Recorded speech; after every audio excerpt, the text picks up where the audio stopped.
A paz do Senhor, meus irmãos, que Deus abençoe a cada um dos irmãos, amém? Vamos meditar na Bíblia Sagrada? Quero deixar a palavra que está lá em Marcos 10, versículo 46 em diante, que diz assim: O cego de Jericó. Depois foram para Jericó, e saindo ele de Jericó com os seus discípulos e uma grande multidão, Bartimeu, o cego, filho de Timeu, estava sentado junto ao caminho, mendigando. E ouvindo que era Jesus de Nazaré, começou a clamar e a dizer: Jesus, filho de Davi, tem misericórdia de mim. E muitos o repreendiam para que se calasse, mas ele clamava cada vez mais: Filho de Davi, tem misericórdia de mim. E Jesus, parando, disse que o chamassem. E chamaram o cego, diz-lhe: Tem bom ânimo, levanta-te, que ele te chama. E ele, lançando de si a sua capa, levantou-se e foi ter com Jesus. E Jesus, falando, disse-lhe: Que queres que te faça? E o cego lhe disse: Mestre, que eu tenha vista. E Jesus lhe disse: Vai, a tua fé te salvou. E logo viu e seguiu a Jesus pelo caminho. Amém, meus irmãos? Aqui, relata mais um milagre que o nosso Senhor Jesus fez. Mas a fé move montanha, meus irmãos.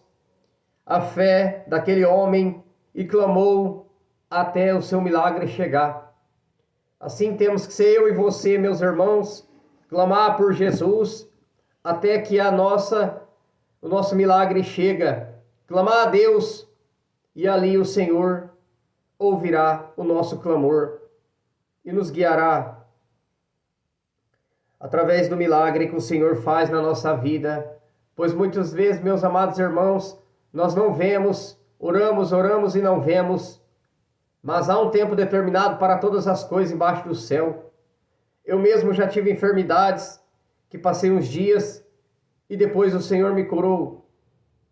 Então nós temos que crer pela fé que o Senhor vai agir nas nossas causas, nas nossas dificuldades. E aqui não foi diferente para este homem. Clamou, e aqui ainda teve pessoas, que quis que ele parasse, quis impedir, mandou ele calar a boca, mandou ele ficar quieto, que ele parasse de clamar, mas ele não parou. Assim tem que ser eu e você, meus amados irmãos.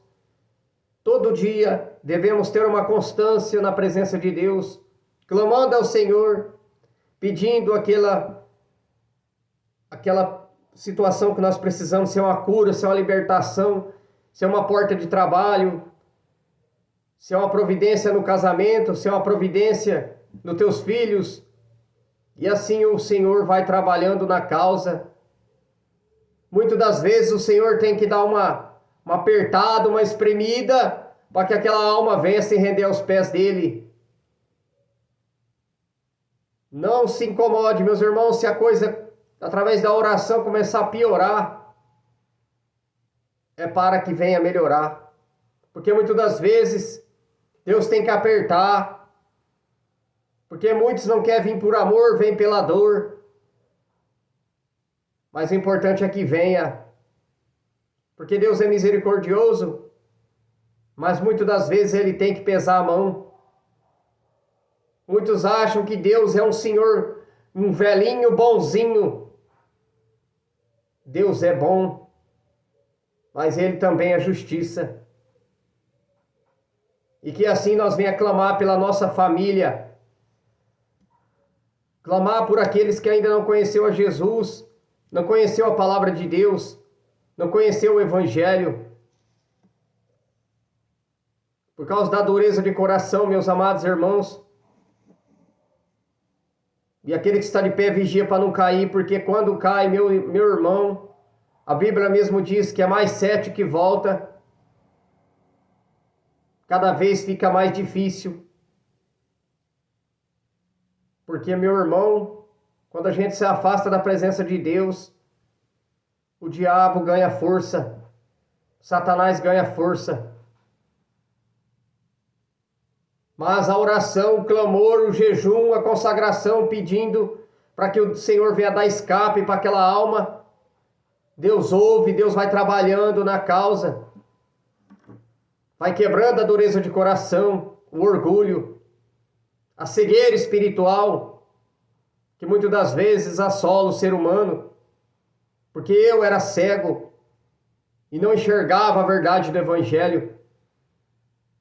Mas o Senhor vem arrancando a cegueira dos nossos olhos, para que nós possamos enxergar a verdade do Evangelho, para que eu e você venham herdar a salvação da nossa alma. Porque pela fé, meus irmãos, alcançaremos a vitória. Mas temos que crer pela fé que o Senhor agirá nas nossas causas. Pois em Hebreus, capítulo 11, versículo 1, a palavra diz: ora, a fé é o firme fundamento das coisas que se esperam e a prova das coisas que se não veem, que não se vê. Pela fé, homens de Deus perseveravam e alcançavam a vitória. Havia um tempo determinado para todas as coisas, mas eles não desistiam, se levantavam, como ali em Neemias, a palavra de Deus disse que Sanbalat e Tobias queria parar a obra que Deus tinha na vida daquele homem, mas ele perseverou e Satanás caiu por terra, porque aquele que persevera até o fim receberá a coroa da vida eterna. Mas é necessário ter uma vida constante na presença de Deus, buscando obedecer os seus mandamentos, renunciar, porque muitos querem aceitar Jesus e não renuncia. Muitos jejuam, mas não conseguem a libertação, porque muitas das vezes nós mesmos temos que nos libertar, renunciar àquele pecado, renunciar à vaidade, renunciar ao batom, o brinco na orelha,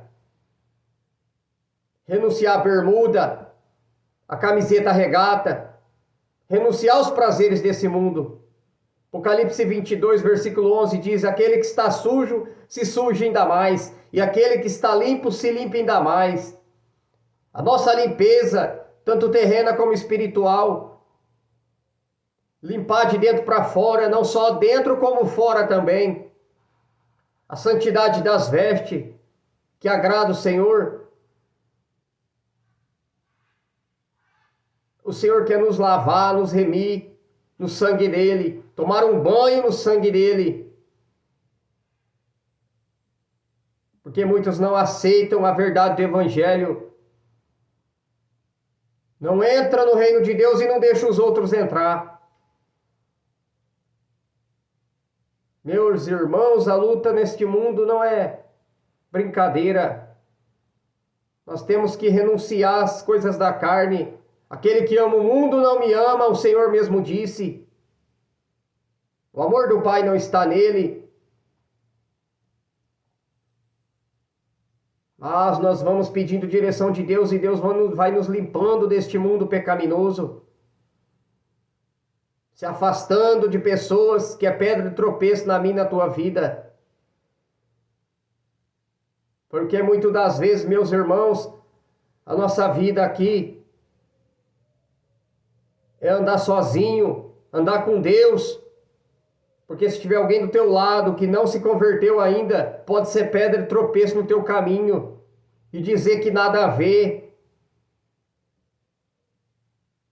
Cuidado, meus irmãos, ter uma vida de ligação com o Pai, de ligação com Deus, pedindo discernimento de espírito para não ser enganado. Obediência à palavra de Deus. Se você tem dúvida, a maior revelação está aqui, ó. Olha o dicionário do crente aqui, ó. Dicionário. É a palavra de Deus. É a palavra de refrigério para a tua alma. É cura, libertação, restauração. Está aflito? Pede direção de Deus. Quantas vezes eu fiz assim com a minha Bíblia? Senhor, fala comigo. Eu preciso de uma resposta disso. Eu ponhava ela na mesa assim e ela abria sozinha, igual tá fazendo aqui, ó. Caía numa resposta de Deus. Porque ela é viva. É palavra de Deus, é boca de Deus na terra. Quantas vezes eu estive aflito e eu fazia isso e o Senhor falava comigo, trazia uma palavra de refrigério. Quantas perseguições eu estava sofrendo e eu abria desta forma, Deus falava comigo, filho, eu estou contigo, eu estou te levantando, não se apavore, não se desespere, eu estou contigo. Meus amados irmãos, a palavra de Deus, ela é maravilhosa.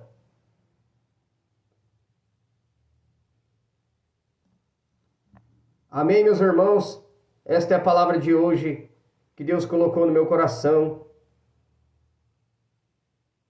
Olha aqui, ó. Gálatas 6, 7. Não erreis, Deus não se deixe escarnecer, porque tudo que o homem semear, isso também ceifará. Porque o que semeia na carne, da carne ceifará a corrupção. Mas o que semeia no Espírito, do Espírito ceifará a vida eterna. A Bíblia, meus irmãos, é gloriosa. A Bíblia, a palavra de Deus, ela é o pão que desceu do céu mesmo. Ela é o alimento espiritual para nós. E que nós venha meditar cada dia mais nela, pedindo direção de Deus de todas as coisas. E assim o Senhor nos revela a santa palavra dele e traz paz ao nosso espírito, traz calma, porque o Senhor tem para nós reservado vida de paz, mansidão, domínio próprio, temperança, não os frutos da carne. Amém, meus amados irmãos? Eu deixo aqui essa reflexão da palavra do dia de hoje. E que Deus abençoe o dia de cada um dos irmãos. Fiquem todos na paz do Senhor e Salvador Jesus Cristo. Amém.